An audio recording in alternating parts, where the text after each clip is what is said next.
Halo semua, salam sejahtera Malaysia. Selamat datang ke channel Fels Lifestyle. Untuk Anda semua, baru-baru ini Perdana Menteri dengan sebuah lagi pendedahan.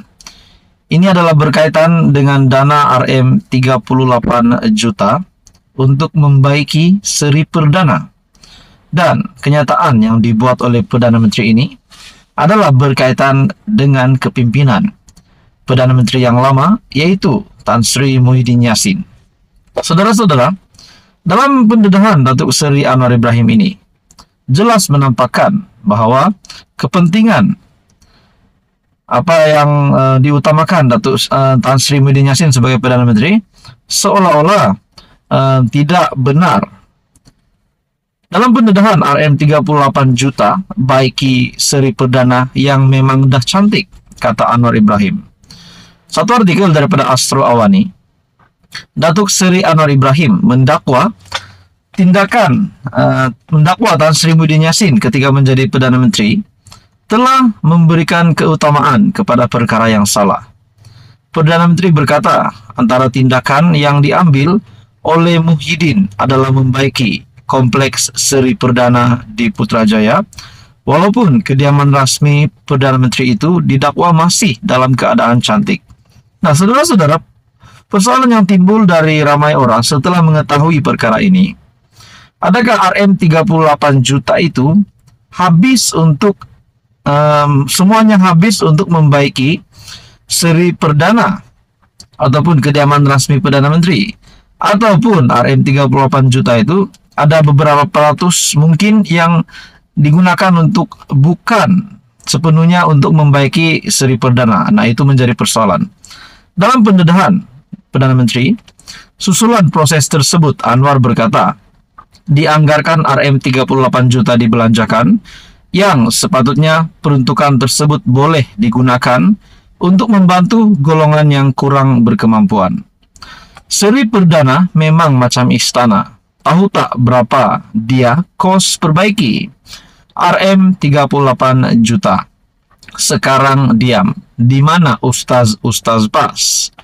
Coba beritahu saya, antara orang tak cukup makan, orang tak ada kerja, orang kurang upaya, orang miskin, kamu pilih RM38 juta untuk buat rumah.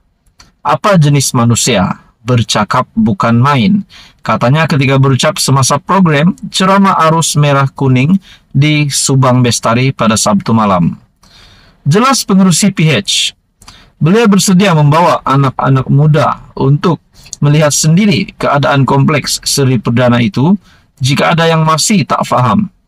Kamu anak muda, kerja pun tidak. Orang bagi RM RM1, kerja kamu maki orang. Buat apa? Kerja pun tak ada. RM38 juta baiki rumah Perdana Menteri yang memang dah cantik. Tukar karpet RM80.000. Tukar lukisan cantik-cantik. Tukar lagi syarikat. Tahulah anak pinak pun nak campur. Tukar lagi lampu, dah cantik. Tukar lagi. Tukar-tukar dah berapa? RM38 juta tambah Anwar.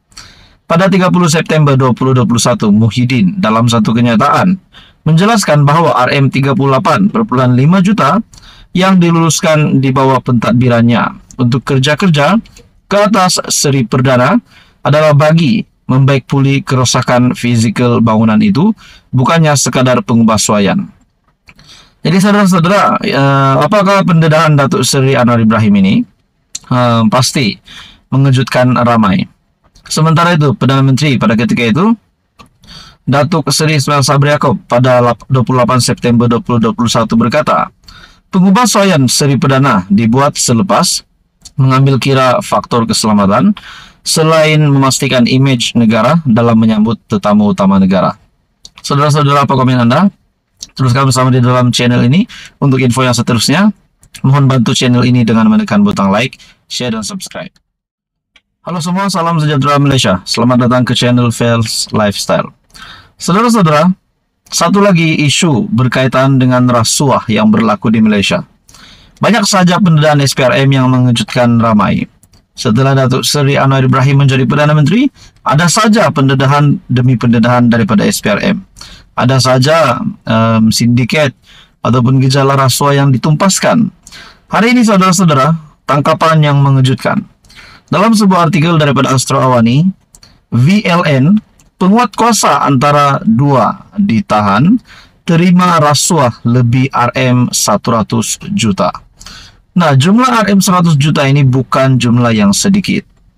Dalam artikel ini, seorang pegawai penguat kuasa yang pernah bertugas di Suruhanjaya Tinggi Bangladesh antara dua individu ditahan kerana disyaki menerima rasuah dianggarkan lebih RM 100 juta sejak 2021.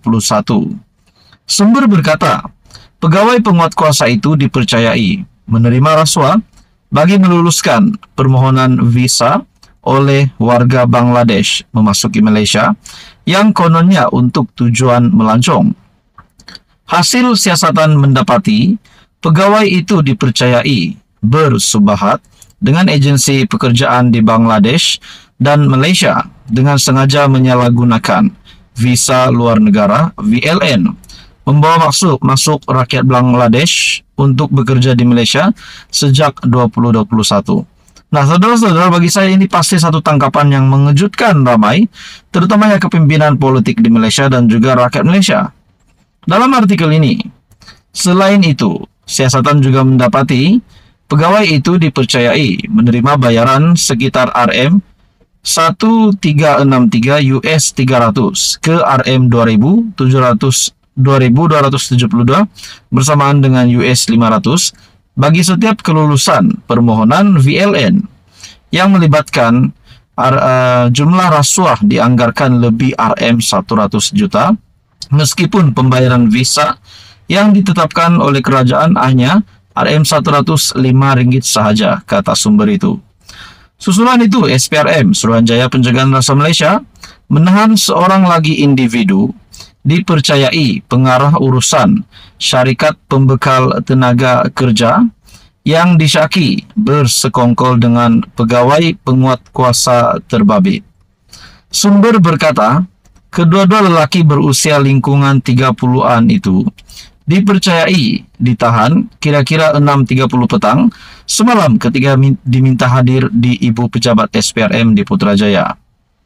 Pegawai penguat kuasa yang ditahan itu merupakan pegawai agensi penguat kuasa ketiga yang ditahan untuk membantu siasatan OPTAKA yang dilancarkan April lepas oleh bahagian pencegahan pengubahan wang haram SPRM dengan kerjasama Jabatan Imigresen. Magistrat M. Mageshwari membenarkan perintah tahanan reman kedua-dua lelaki terbabit selama 4 hari bermula hari ini hingga 31 Julai di Mahkamah Shah Alam. Sementara itu, Ketua Pesuruhjaya SPRM Tan Sri Azam Baki ketika dihubungi mengesahkan penahanan kedua-dua lelaki tersebut. Nah, artikel ini pada 28 Julai bertajuk penguat kuasa antara dua ditahan terima rasuah lebih RM 100 juta. Bagi saya ini satu tanggapan yang mengejutkan ramai, mungkin kepada kepimpinan politik di Malaysia. Apa komen Anda, saudara-saudara? Teruskan bersama di dalam channel ini untuk info yang seterusnya. Mohon bantu channel ini dengan menekan butang like, share, dan subscribe.